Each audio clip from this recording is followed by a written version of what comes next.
ఒక చిన్న నీతి కథను మనకు ప్రకాశం జిల్లా వాస్తవ్యులు వెంపరాల శ్రీనివాసరావు గారు వివరిస్తారు. లేదండి, ఒక పేద కుటుంబం, వాళ్ళకు ఒక కొడుకు కలిగాడు, ఒక్కగానొక కొడుకు. ఆ కొడుక్కి ఎమ్మటే 20 సంవత్సరాలు వచ్చి మ్యారేజ్ చేసుకున్నారు. వాళ్ళిద్దరికి ఒక పాప పుట్టింది. ఆ పాప పుట్టిన 2 సంవత్సరాల కల్లా ఆ కొడుకు కోడలుకి కొంచెం అనారోగ్యం కారణంతో వాళ్ళు చనిపోయారు. చనిపోయారంటే ఆ ముసలి వాళ్ళిద్దరూ బాగా ఏడ్చుకొని ఈ మనవరాలనే కొడుకు లేని లోటుని ఈ మనవరాల్లో చూసుకుంటూ చాలా బాగా సాక్కుంటున్నారు అన్యోన్యంగా. అమ్మ, ఈ రోజు ఆదివారం కాబట్టి నువ్వు సెలవు ఇంటి దగ్గర ఉంటున్నావు కాబట్టి మీ తాతయ్యకి ఆ చేనుకు అన్నం పెట్టిస్తాను మా తాపేళ్ళలో, తీసుకెళ్ళి మీ తాతయ్యకి ఇవ్వండి అని చెప్పింది. సరే అని చెప్పి అన్నం పెట్టించింది. అన్నం పెట్టేసి ఆ తపేళ్ళకి అంచున ఒక పచ్చడి పెట్టి పైన మూత పెట్టేటప్పుడు అంత లేదు, ఆమె మర్చిపోయింది, ఏదో పైన మూత పెట్టకుండా పంపించేసింది. ఈ అమ్మాయిని ఎత్తిన తపేళ పెట్టుకుని వెళ్ళిపోతా ఉంది.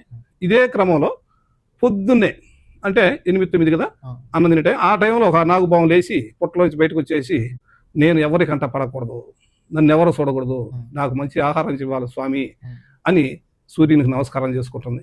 ఇదే టైంలో గర్భవంతుడు గారు చెట్టు మీద లేచి, నాకు మంచి ఆహారం చిక్కాలి స్వామి ఈ రోజు అని ఆయన దేవుడు దండం పెట్టుకొని లేచి ప్రయాణించాడు. ఇలా ఈ సమయంలో ఈ నాగుబాము ఆ గర్భవంతుడు వారి కంటపడింది.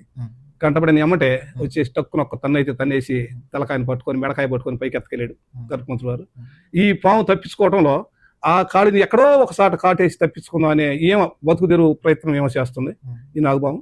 ఈ సమయంలో ఆ పంటలోంచి విషం రాలి డైరెక్ట్ తపేళ్ళ పడిపోయింది.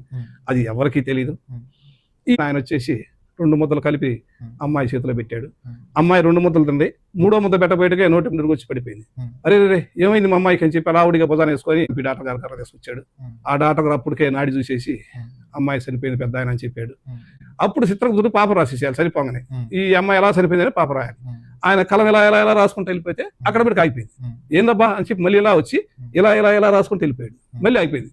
ఆగిపోతే, స్వామి యమధర్మ రాజా, నాకు ఇదేదో పరీక్షలాగా ఉంది, మీరు ఒక్కసారి దీన్ని ఆలోచించండి స్వామి. ముసలాం ఎట్లా పెట్టింది, గద్దె ఎలా వచ్చింది, పాము ఎలా వచ్చింది, ఇలా జరిగింది. ఈ పెద్ద ఆయన అన్నం పెట్టాడు, ఈ అమ్మాయి చనిపోయింది. ఈ అమ్మాయి చనిపోవడానికి కారణం ఎవరో రాయడానికి నాకు కలం రావట్లేదు స్వామి, మీరు చెప్పండి అని దండం పెట్టాడు. అప్పుడు యమధర్మరాజు గారు ఒక్కసారి ఇదేదో విచిత్రంగా ఉంది అని పైకి ఎలా చూసి అలా కళ్ళు మూసుకొని, యమధర్మ చిత్రగుప్త ఇదిగో ఇది రాయండి అని. ఏం రాయమంటారు స్వామి, ఫస్ట్ ముసలోళ్ళు ఈ పిల్లను సాకలేక ఈ పిల్ల ముసలోళ్ళకి అడ్డంగా ఉందని వీళ్ళే విషయం ఇచ్చి ప్లాన్ చేసి చంపారు అని ఒక పుకారు పుట్టిస్తారు. వాళ్ళ మీద రాయి ఈ పాపం, అంతే, వీళ్ళలో ఎవరిది తప్పు లేదు అని చెప్పాడు. ఓహో సరే యమధర్మరాజు అని చిత్రగుప్తుడు అలా రాశాడు. అలాగనే ఈ మానవులు తెలియని దాన్ని తెలిసినట్టుగా కర్మ మూట కట్టుకుంటున్నారు కాబట్టి